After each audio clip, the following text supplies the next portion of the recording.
Ever feel like life handed you a plot twist you didn't audition for? That's how loneliness hits. It doesn't knock, it just strolls in, eats your snacks, and rearranges your furniture. You're left standing there, wondering if anyone notices you're struggling. But what if I told you there's a voice that not only notices but whispers straight to your heart, "I'm here and I'm not leaving." This isn't a motivational poster moment, this is living, breathing truth from the most enduring source of comfort the world has ever known. Today in this video, we're diving into words so powerful they'll feel like a friend showing up at your door with soup, a blanket, and just the right amount of sass to make you smile again. The first voice we hear comes from Isaiah 41:10. "Do not fear, for I am with you. Do not be afraid, for I am your God. I will strengthen you. I will help you. I will uphold you with my righteous right hand." This isn't God sending you a casual text saying thinking of you. This is him saying, cancel your panic party. I'm already here. It's wild how three little I wills in one sentence can feel like an emotional earthquake. I will strengthen you.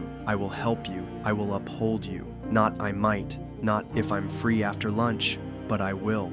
I remember reading this at a point when my finances looked like a bad joke and my future was just fog. And it wasn't like God suddenly zapped money into my account number, but somehow I found the courage to keep moving, to make one phone call, to take one step. It was like he was holding my shoulders, steadying me in the storm.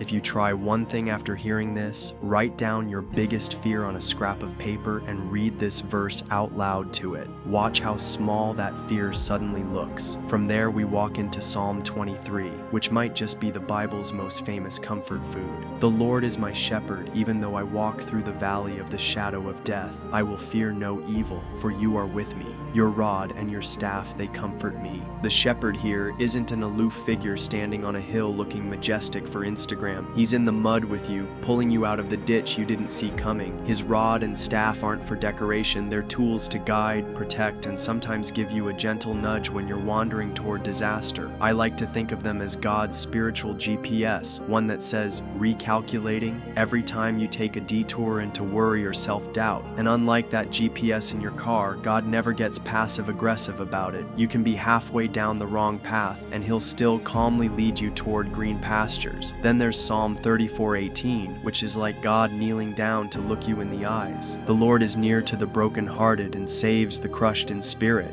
It doesn't say the Lord sends a memo or waves from a distance. It says he's near. When your heart feels shattered into unfixable pieces, he's right there in the middle of the mess. I picture him like a superhero, but instead of crashing through walls, he arrives quietly, pulls up a chair, and stays until the shaking stops. With God, you don't have to explain, he already knows. And somehow that's enough to start breathing again. But sometimes comfort isn't just about presence, it's about relief. That's why Matthew 11:28-30 and 1 Peter 5:7 feel like they were written for the overworked and overwhelmed. Jesus says, "Come to me, all who labor and are heavy laden, and I will give you rest. For my yoke is easy and my burden is light." Peter adds, "Cast all your anxiety on him because he cares for you." This isn't God handing out a vacation brochure, it's an invitation to drop your emotional luggage at his feet. In the ancient world, a yoke was a wooden frame oxen wore to carry heavy loads. But Jesus flips the image, his yoke is light because he's carrying the weight for you. If he had a living room, I'm convinced it would be filled with oversized couches labeled reserved for the exhausted. And if you walked in carrying your worries, he wouldn't ask you to sort them first, he'd just say, hand them over. And then there's Romans 8:28, a verse that gets quoted so often it sometimes loses its punch. Most people know it as God works all things together for good, but the fuller, clearer version is God works all things together for good with those who love him, who are called according to his purpose. That "with" is important. God isn't treating you like a chess piece on his board. He's in the kitchen with you, turning the mess into a meal. Think about soup for a second. Carrots, delicious. Raw onions, debatable.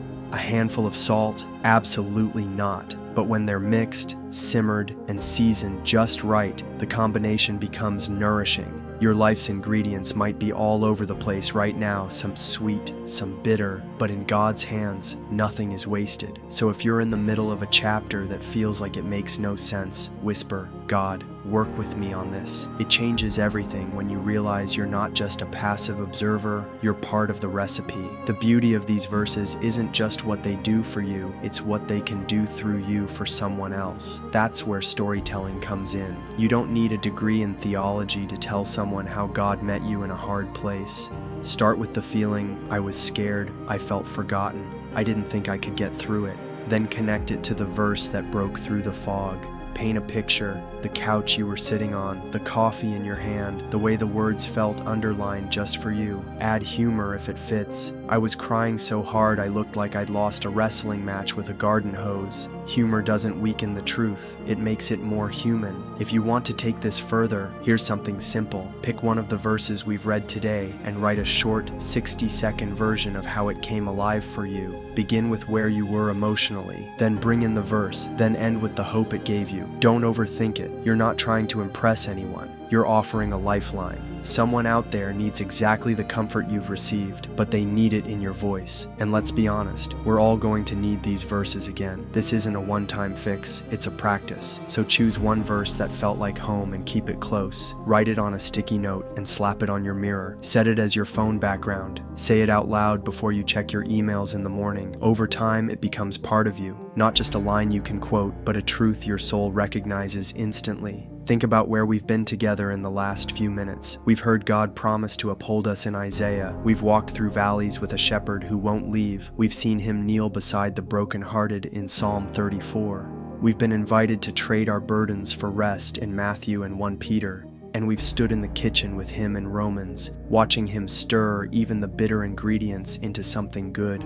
You might have started this feeling alone, maybe even hopeless. But right now, you're holding words that have wrapped countless hearts in comfort for centuries, and they're wrapping yours too. So here's my challenge. Don't keep them to yourself. Send one verse to a friend tonight. Text it, post it, write it on a note, and slip it into someone's bag. Not in a preachy way, in the same way you'd share a great recipe or the number of a good mechanic. This helped me. I thought it might help you too. Because the most powerful stories aren't just told, they're felt. And yours, with God's fingerprints all over it, could be the one that helps someone else breathe again. And hey, if these words wrapped around you like that one blanket you refuse to throw away, then you know what to do. Hit that like button so hard it starts praising, subscribe so you never miss a moment of hope, and drop your favorite verse in the comments. Who knows? Your comment might be the exact lifeline someone else needs today. Now go shine, because the world needs your light.